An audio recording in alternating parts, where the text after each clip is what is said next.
engaging conversation. 96.9 FM. The views and opinions of the host and guests are their own and do not necessarily reflect the position of the management and staff of Guardian Network.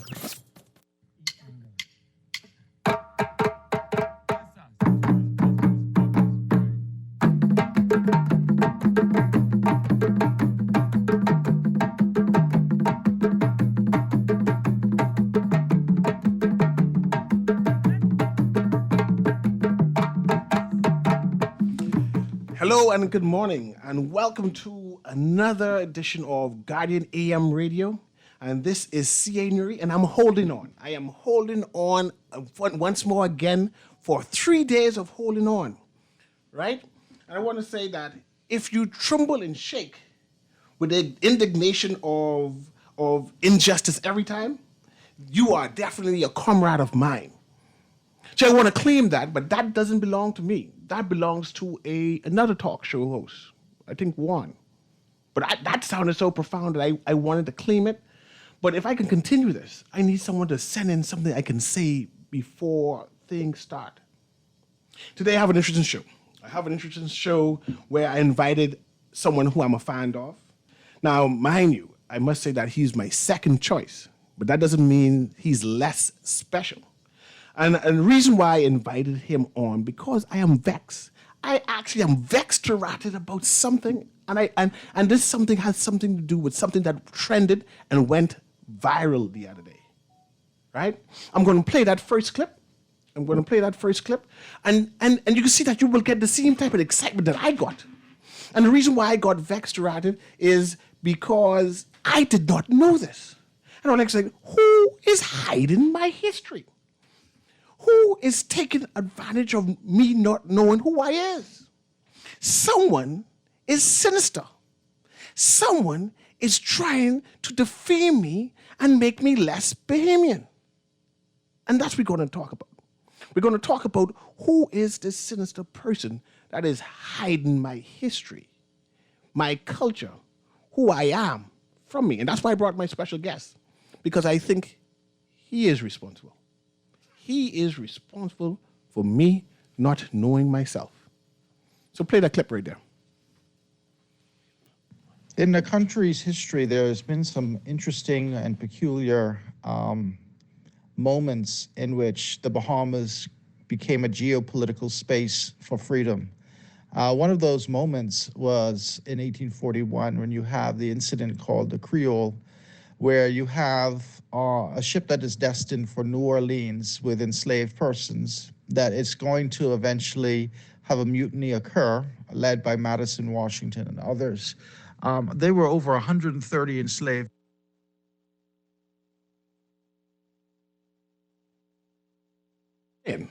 That was by Chris Curry, and Dr. Chris Curry, right? And that could have continued playing. But if you want to put on the first clip, I could play that, and I'll play Curry right after it. We have two clips right back to it. The first clip, so we can understand why Curry responded. I had an interview with Dr. Curry, and this is the prelude is what he responded to.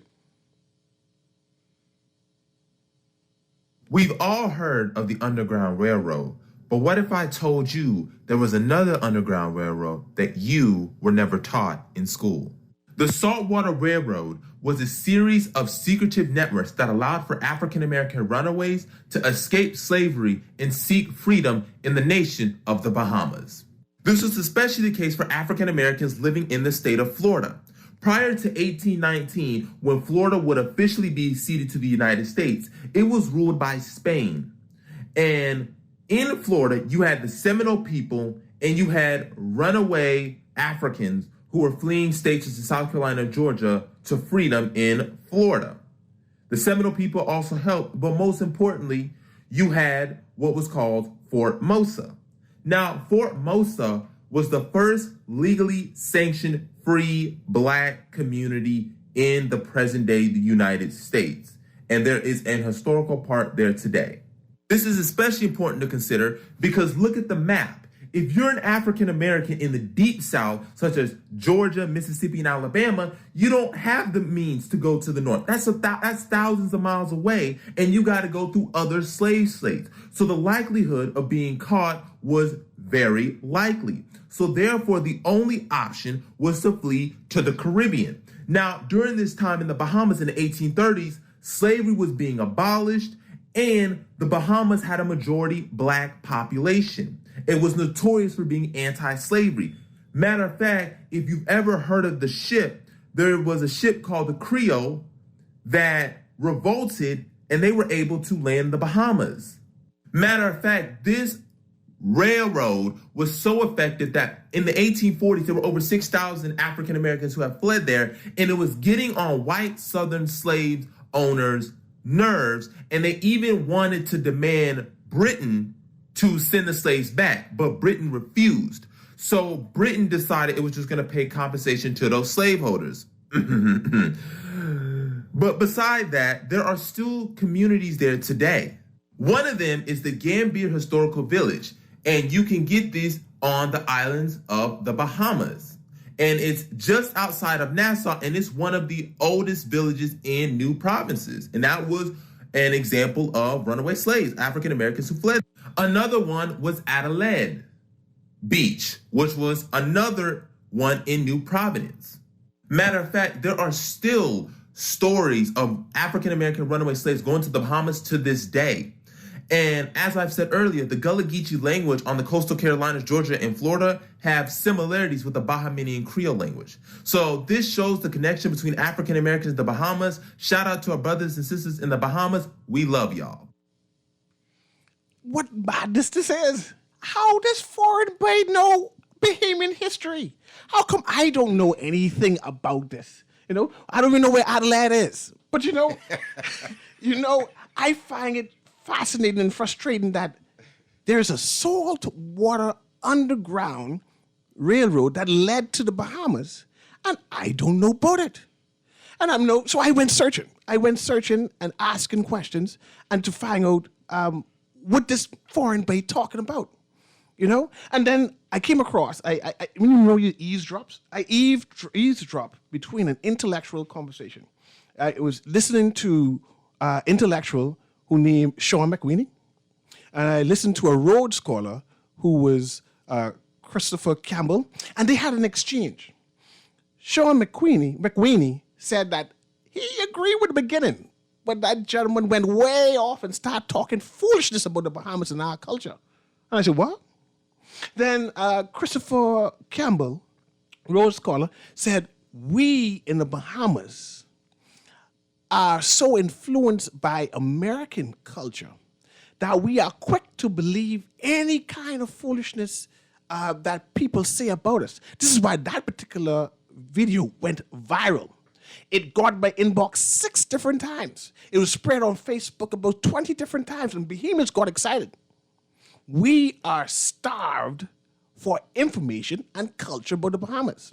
And when you find that there are people abroad who claiming to know us, who claiming to know Bahamian culture and history, of course we get vexed. I am vexed to rotten. So this is why I brought in my special guest, Chris Davis, right? He's going to speak about one or two things that this gentleman talked about. Because I want to know what the Saltwater Underground Railroad is, right? I want to know, he called the ship called Creole. Only Creole I know is boom. And I was going to say some couple bad words, but you know, that's all they teach you, you know? And speaking in French. That's only Creole I know. But there's a slave ship Creole that came in the Bahamas and caused almost a war. So you don't understand what I'm saying. Right. Something happened, right, on this slave ship called the Creole, right, that enslaved African people. And the Bahamas said, if you come to the Bahamas talking about locking these people up again, we will declare war. This Bahamian people saying this to them. And guess who they were going to war against? The flipping United States. Yeah. We were prepared. These were Conky Joe and blue-black Bahamians who said, these people are now free. And if you decide to come and pick them up, we plan to fight. We plan to fight. And I think that's important. That's supposed to be my part, something I should know about, right? So I'm going to ask Christopher, this may lie. Was there ever a slave ship called Creole? What happened on that, right? And how come you never tell me about the Saltwater Underground Railroad? Good morning. Welcome, Christopher. Christopher's a historian, by the way. Thanks for having where you me. work, by the way, Christopher? I work at the Pompey Museum for the Antiquities, Monuments, and Museum Corporation. I'm a researcher, historical interpreter, jack of all trades, really. But those You must be who writing a know book me- of some sort, right? Yeah, 2 books actually. One of them both of them talk about this issue that we're speaking about right now. And Hiding one of our culture, them- hiding our history. hiding our culture, hiding our history, and the concept of the Saltwater Underground Railroad, which, in my view, should be expanded far beyond and involves far more profound incidences as well here in the Bahamas. But how even come this beyond that American viral boy? video. How come this American boy know about it and I don't know about it? And I'm supposed to be a historian. Well, you know, in America, there's this thirst right now for black knowledge and black history. It's starting to increase here in the Bahamas, thanks to people like yourself, you know, and others. But we still have a long way to go in terms of being in the right frame of mind and even gathering our right history, right? Because our pantheon, or what's supposed to be our pantheon of heroes, are filled by British colonial officials. You trying to say that we have black and Conky Joe heroes and not Yeah. these English like Christopher Columbus? And mind you, no, I Yeah. like Christopher Columbus still. But Christopher Columbus, we could go on and on. Queen Victoria, the Duke of Windsor, a.k.a. King Edward VIII, Stafford Sands, Roland Simonette, all of these people, this is what we're left with, and we're actually deprived of some of our real heroes, right? So I could start off with framing this term Saltwater Underground Railroad a little bit more accurately first. And typically it only referred to Seminoles, right? These Seminoles, as a matter of fact, were the predominant maroon communities in North America and in the United States. And from 1820 or so, when Florida was ceded to the United States, these people were then rescued by your typical Bahamian sailors. You see, now, one problem that I had with the viral video is that we often give far too much credit to the British Navy, with us being a British colony. But this anti-slavery sentiment was one that was born from the enslaved themselves, and it didn't come from outside. You understand? And this Saltwater Underground Railroad actually began with the inception of the American Revolution, in my view.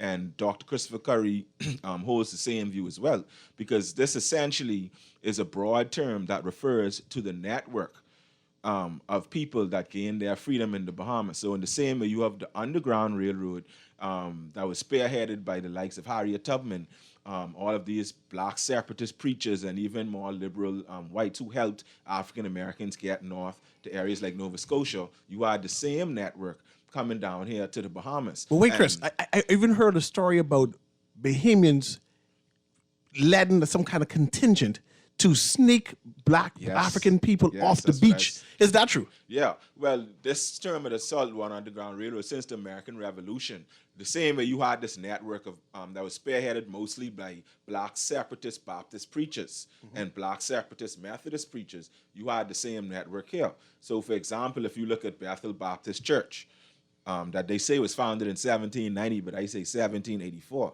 The reason I say that was because that was when you see the first runaway ads coming out from the United States for a man named Sambo Scriven, who was the founder of that church. Furthermore, Mind you, I have some Scriven friends who looking for information with the Sambo Scriven. well, there you go. There, they could get this right here, and I sure it's going to be recorded, so they could always refer to it. Sambo Scriven is alleged to have floated over here on an open raft from St. Augustine, posing as a black loyalist, won the freedom in the slave courts of him and his wife and his children as well. But what's so powerful about this man and why he should be kind of risen to this pantheon, and we could replace a Stafford Sands with him any day of the week. You understand what I'm saying? But in some of the runaway ads, you actually have the people and the militia, they're actually opining and saying, hey, make sure y'all go check that by Sambo Scriven house, because them black Baptists always known for harboring runaway slaves. But let's talk about this war. Let's talk about this war the Bahamas was going to have against the great United States. So from that period, and of course, there was still an adversarial relationship between Britain and the United States well into the mid 1800s, right? And remember, they had a second war known as the War of 1812. what was going on in the Bahamas just exacerbated that, right? And so, of course, a lot of it was politics. It's careful to understand that this was a very nuanced thing. These rescuing of Africans in the Bahamas and African Americans, right? And the British were not all gung-ho and as anti-slavery as they would like many of us to believe. This was more to do with economics, the rivalry between you sped nations. over something so quickly. Yeah. You said that there were people in the Bahamas Yep. who would have gone and rescue African Americans Yep. and bring them to when you say people to the Bahamas. Bahamas, but when you say people, like describe what These color were people? people- Who were these people? Mostly black people, Me- as we would describe it in the You, mix 21st up, century. you must be race. mixed up. I know black Bahamians. We ain't going against no United States. Well, it show you how we don't know ourselves, because now we have certain stigmas towards black migrants to come to our country. Not so much from the United States, but from our Caribbean neighbors to the south. We don't have to elaborate on that too much. But it was a certain time in history, particularly during the days of slavery, those of us that were able to be free, and even some of us that were enslaved, we were the ones who were gung-ho and anti-slavery. And so you see with the case with the Creole, for example, the Yes. British Navy had very little to do with that. They were actually escorted in, and I could get a little more in depth with the entire story because it's actually No, we can considered talk about the most Creole successful- afterwards. And what are the next boats that came to the Bahamas? Right, so you have the Peter Morel, which is one of the more popularly known ones. A lot of work was done on it by Corey Malcolm and also Dr. Michael Pateman, our very own Bahamian archaeologist. They actually found the bolts and the screws of the ship off Lynyard Key, which is a key from Abaco. And this boat was owned by a man who lived in New Orleans. His name was Salvador We can Prats. talk about that now. And I don't want Yeah. you to try to run my show and go Yeah. before me. Because I still on Saltwater and how you're Right. hiding the We information ain't from hiding me. it. We have an exhibit that we actually gave to the Morel Library at UB. So you could go there and see the exhibit for the Peter Morel at UB. You could learn. You see what you do there? Yeah, how You the see- people. You see from what you do there? The people. You just saying that you giving away my culture. Yeah. You're giving away my there history. to UB. And that my history and my culture are in American museums. And you say my history and my I'm glad you say UB, but Yeah, my not- yeah, history UB, and my University of culture the Bahamas. is in British Museum. I Yep. watched that. What was that? What that movie was? What Wakanda. Black Panther. Right. And I remember when Killmonger. Killmonger Yeah. was inside that museum, right? And he saw an artifact that came. This is how I feel. This is why I vex, you know? And I see Killmonger in the museum and he, in his pensive self, viewing an artifact that belongs to him, that has his culture and who he is, right? Right. And of course, in this particular movie, the English lady is saying, let me educate you on this thing that is a part of you, because you ain't know nothing. Right. And Killmonger got offended. And that's why I offended, because I am hearing, and you can tell me if it's true or not, that there are artifacts, there are documents, there are information about the history of the Bahamas, our origins, from 1600s to present day, whatever it is, in colonial time, that is inside British museums and British libraries, and Yeah. we ain't getting it because we ain't ready. You trying to say, Yeah. for people who freed African Americans, saved them. You trying to say that Bahamians aren't ready and that we cannot house How's our own our own stuff artifact? that Well, we that's a have? typical Because excuse, eh? and I want to say this too, because I baiting you and I want you to respond to this. Yeah. There are also Lucayan bones Right. that we found here in the Bahamas Yeah. that we do not have in the Bahamas. We find it and we do not have inside the Bahamas because it's inside the United States. How that happen, man? How y'all allowing this to happen to me? Well, see, there's a term called the culture wars, and all of this is a part of what we call the culture wars.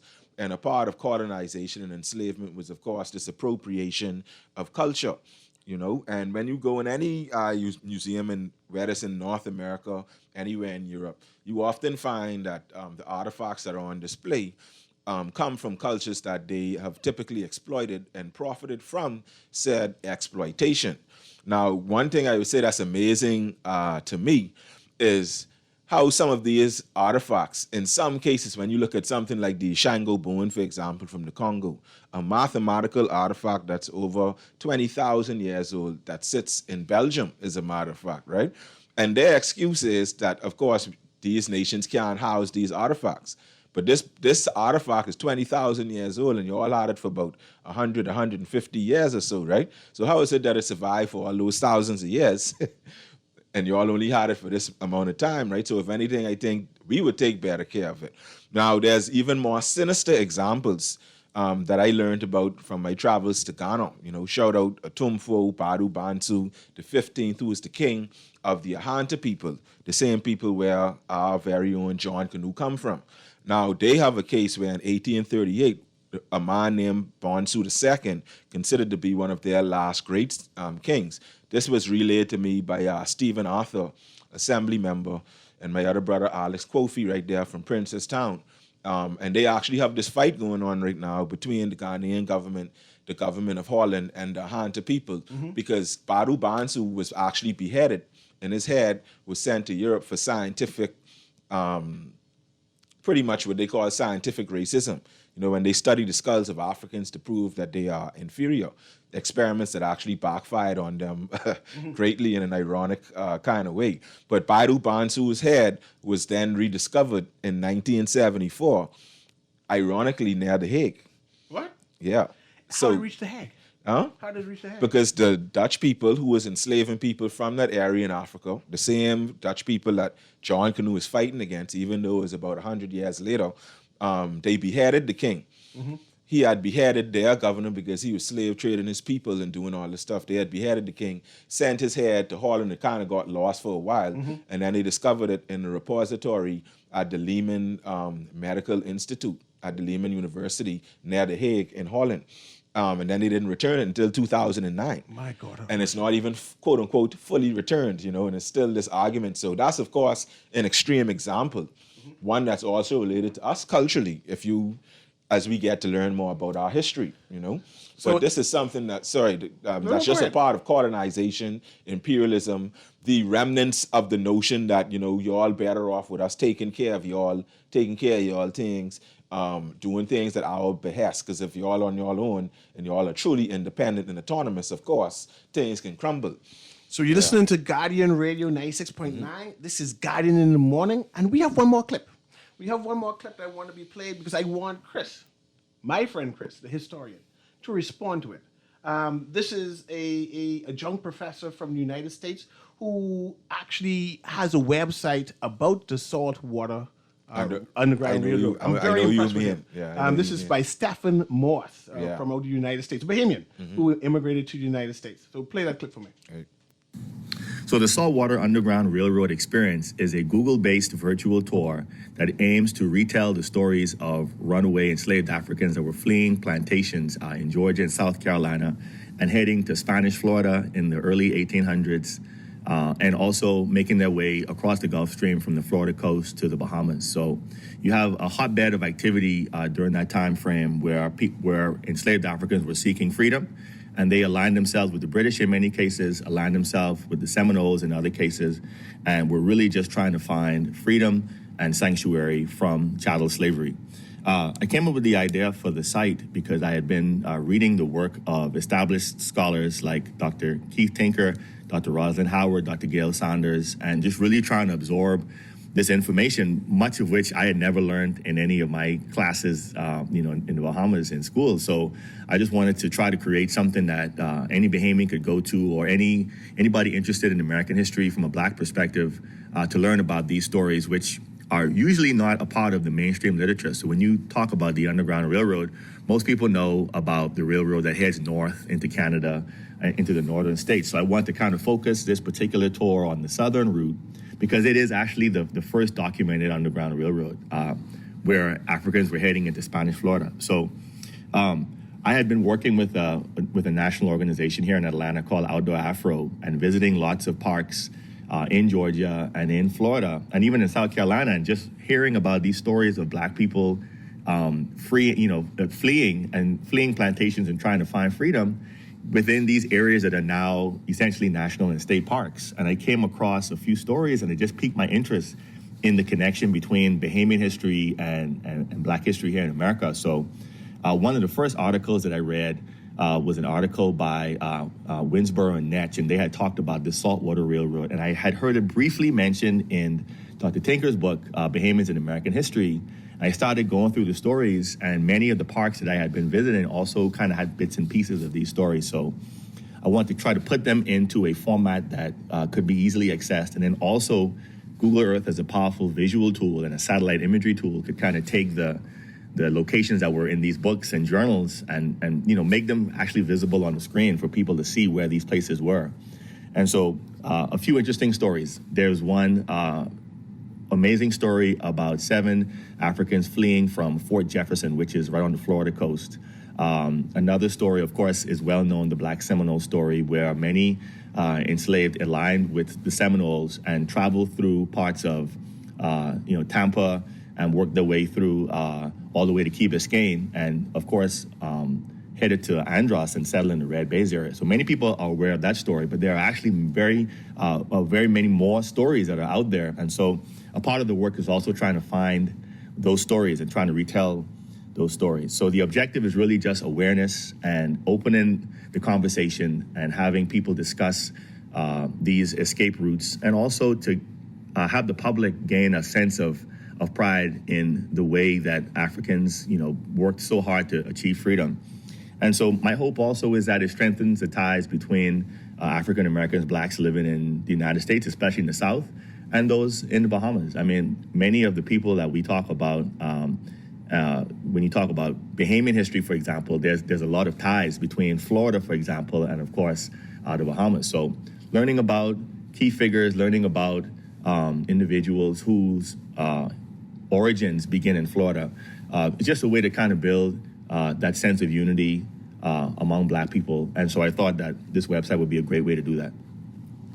And that was Stephen Moss, former adjunct professor at Georgia State University. He's currently a K to grade 12 science educator at Whitfield Academy in Atlanta. He's completing his PhD research focused on culturally relevant science education using public lands in the U.S. and the Caribbean. Smart guy. I need to hook you up with him in terms of in terms of his website. And the website is called, for Bahamians who want to know more about the Saltwater Underground Railroad, it's saltwaterrailroad.org. You go and visit that. It's a very interactive site, and it gives a Bahamian version of the Saltwater Underground Railroad.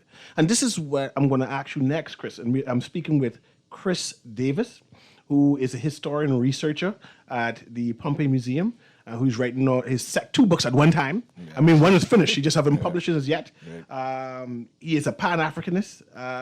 He tends to concentrate on Bahamian African stories. He's definitely a griot, a storyteller, and make sure that we rewrite and recorrect some of our history that is being said inside the Bahamas. So that's what I want to ask you about right now, right?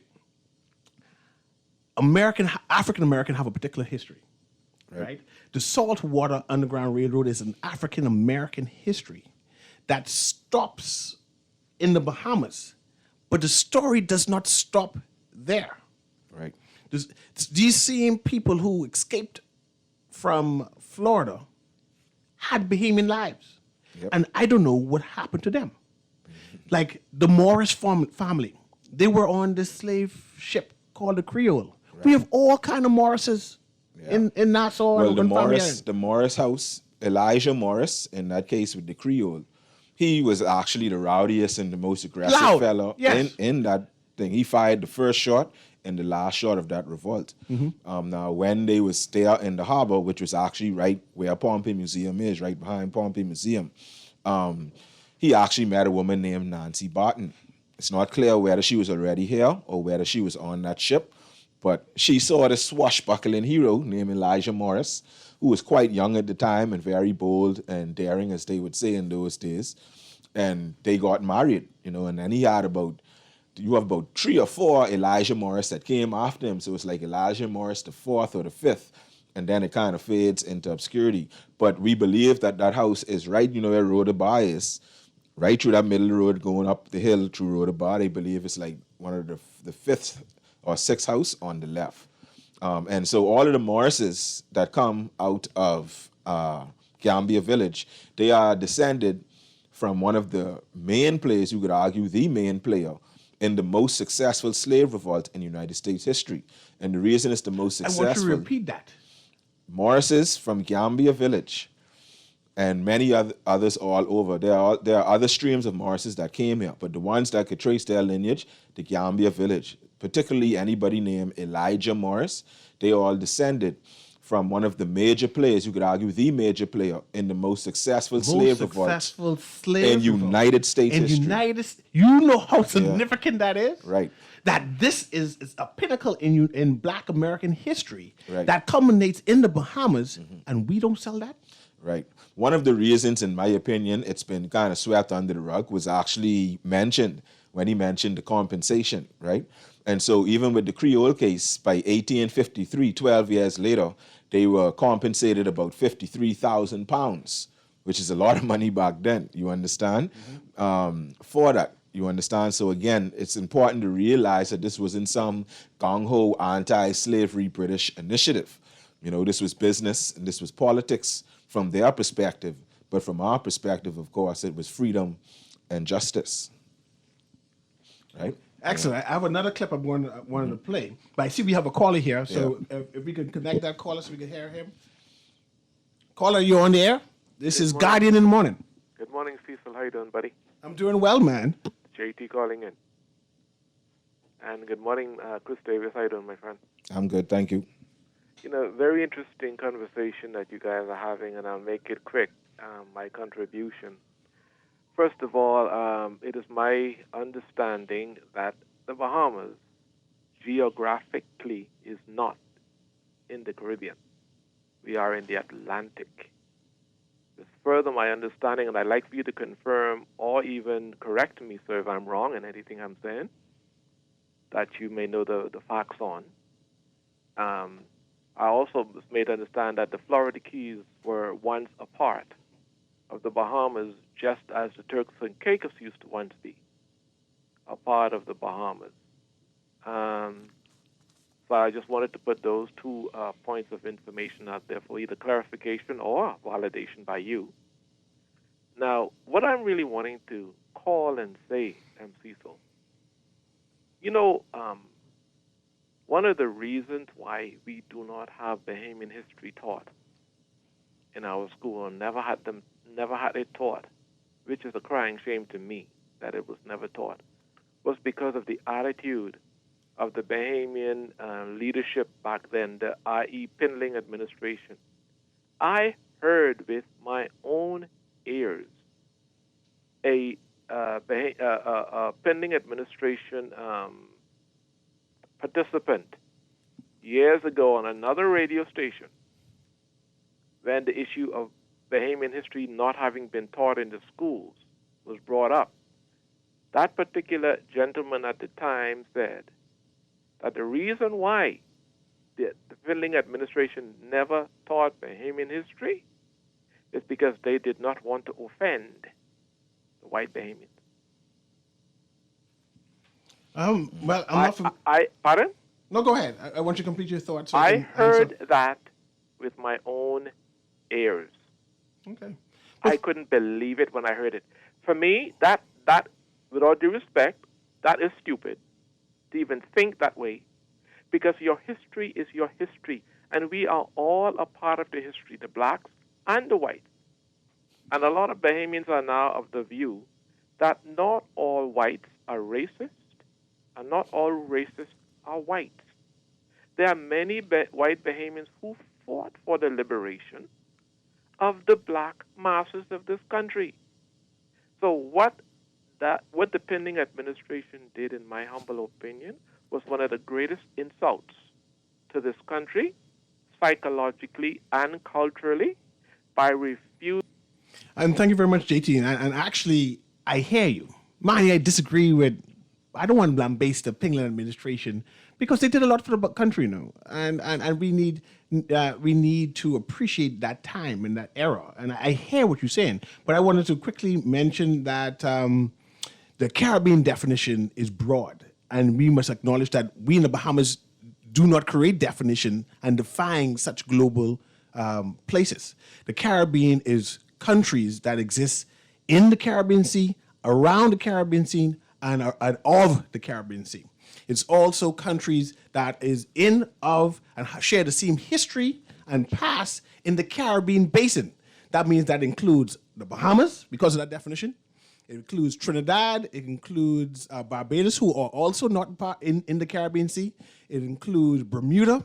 And so when you put that official definition in place, the Bahamas is definitely a part of the Caribbean. Now, mind you, there are some non-scholars who didn't go up to grade 12 who want to change the definition from what the Caribbean is. But that is the official definition. Yes, the Bahamas is a part of the Caribbean because of that official definition. And I see Chris was eager to respond to one of the comments you made, so I let him go on. Well, I'll start from the front coming back, So I don't understand, people often say they never teach us our real history, What the colonies to understand is that is no fault of the any administration since we had independence and in the years leading up before that. Reason being is, number one, something that's quite obvious and everyone knows, history is written by the winners. We just discussed a few minutes ago how Britain has appropriated this history and how that was a concerted effort, how they take all our artifacts, take all our documents and keep it for themselves. Mm-hmm. You understand? All the way leading up to that, you mentioned Daniel McKinnon. Mm-hmm. You got to mention Land of the Pink Pearl. You got to mention all of these scholars that wrote about the Bahamas, who call themselves historians, coming before that, who portray a certain narrative, telling lies, but Kid Island is the real San Salvador, stuff like that. You understand? Just rewriting our history right in front of us. Thank you. Right. You see what I'm saying? So it's crazy to me. And then the fact that you bring in that, racism is of all colors in the context of what we're speaking about, I don't even see how that's relevant, number one. Number two, you would have to actually you could make a list, and that list will be incredibly short, of people of European descent, whether it's in the Bahamas, whether it's in Haiti, whether it's in the United States, if we being truthful about history, that have, quote unquote, fought for black liberation. I don't know what he's talking about in that sense. Off the top of my head, I could think about a John Brown, who led an actual slave reform. Yes.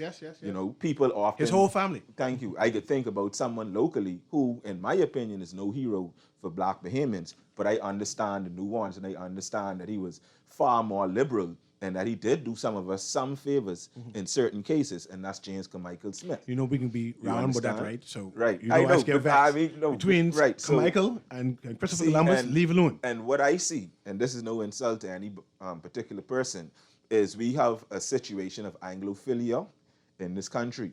And we always, pedophilia is the irrational love of underage children, of underage people.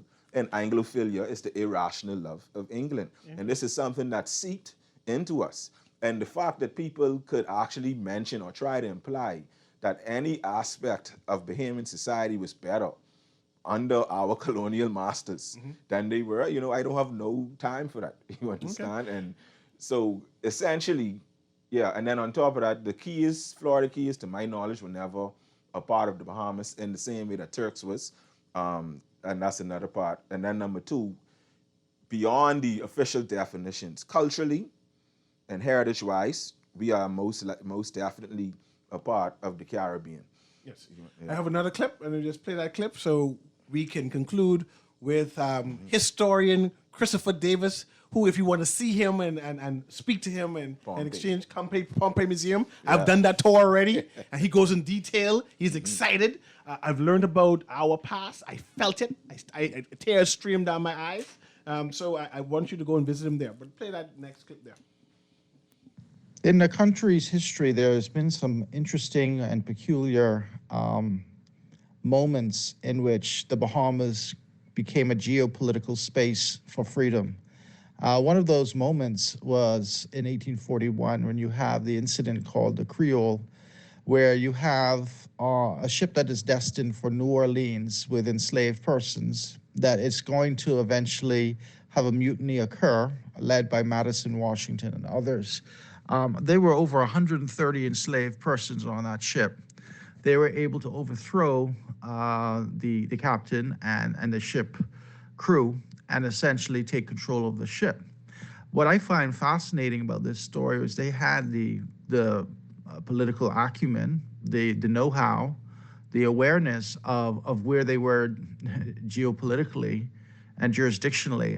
They understood that the British had already abolished slavery in 1834, but of course in the United States, they would not abolish slavery until 1865. So in 1841, they're able to steer the vessel into British waters in the Bahamas and actually, demand freedom, being in a British territory where slavery had already been abolished. Washington and the other captives are brought into the Vice Admiralty Court, and they are in fact adjudicated as free persons. And so they are settled in Gambia. And, this story is significant because in the United States, it's seen as the most successful slave revolt, given the size and number of persons that escaped successfully to freedom in the Bahamas. And yet this story is rarely known or taught in our own country's history. Unfortunately and sadly, given the fact that Gambia was settled as a liberated African community, given that you have these passengers on the Creole that eventually settled there as well, the rich African and African American history that intersects is important. What I note, however, in the Creole incident is often the story is told through the lens of U.S. history and sort of a U.S. jingoistic narrative. And that's unfortunate that it doesn't get told from the Bahamian narrative perspective. And that's because it's really not considered as essential part of the narrative on slave resistance and freedom in the Bahamas. It's an awkward story, I suppose, because it happens after 1838 when full emancipation occurs. And even the discussion of liberated Africans is a complicated one that requires nuance. For all of these reasons, it is often neglected in our curriculum and neglected in the teaching in our school system.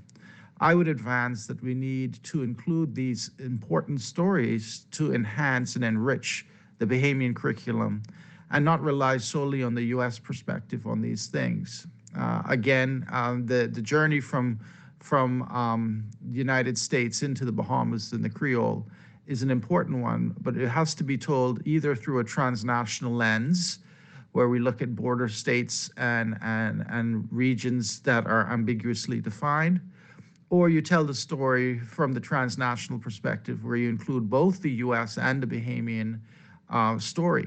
Because the story certainly didn't end when they entered Bahamian waters, nor when they were adjudicated. The story must extend to their lived experiences in Gambia. So this is just one of the problematic issues we have in our curriculum and the way we teach our history.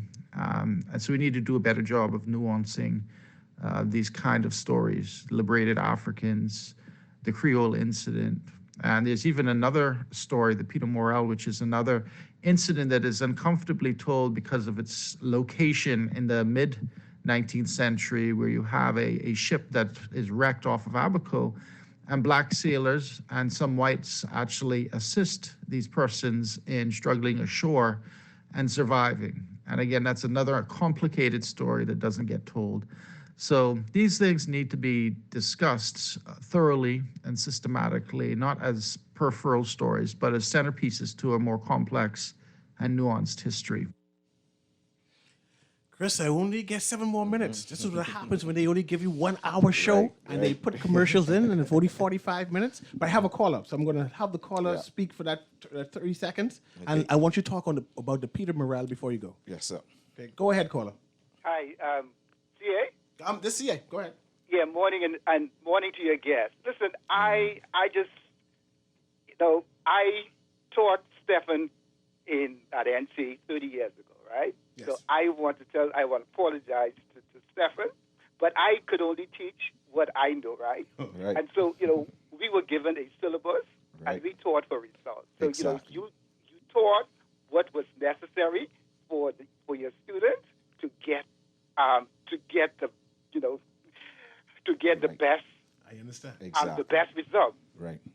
Another thing, right? There are oral history, and there's also the written history. And so, there were many stories going around, but unless you had the documentation or something to prove that these things were actually,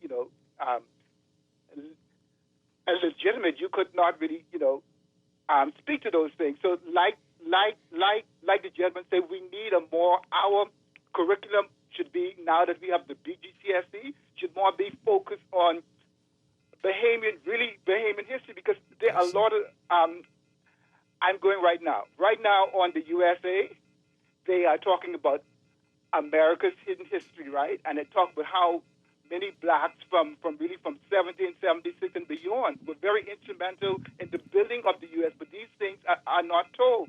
And it's the same thing with our Bahamian history. Right. There's a lot of hidden Bahamian history things that we don't even know. Like I told Vaughn the other day that I didn't know that Flowers was the first really man of color to fly a Boeing 707. I didn't know that. You see, so there are a lot of things that we didn't know, and I taught history like 30 years ago, and you taught what was in the book, and that is what we had. Thanks for your time, buddy. Yes, Thanks sir. very much. Thank Thanks very much. you. Yes, and I see I'm running out of time, and I had one or two more clips by Dr. Christopher Curry. I'll just WhatsApp that to around the world, let people appreciate it, because it's some good information. Yeah. But I want to hear about the Peter Morel. Yeah, so the Peter Morel, as I was saying earlier, was owned by a man named Salvador Pratts, no relation to the Pratts here. The ship actually stole people from the Congo River region, okay? It was about 400 people, the vast majority of whom were children, and the ship actually wrecked on November 11th, 1860 on Lynyard Key, one of the keys off the eastern side of Abaco. They were stuck there for 3 days, and the key had no food, no water, because nobody lived there at the time.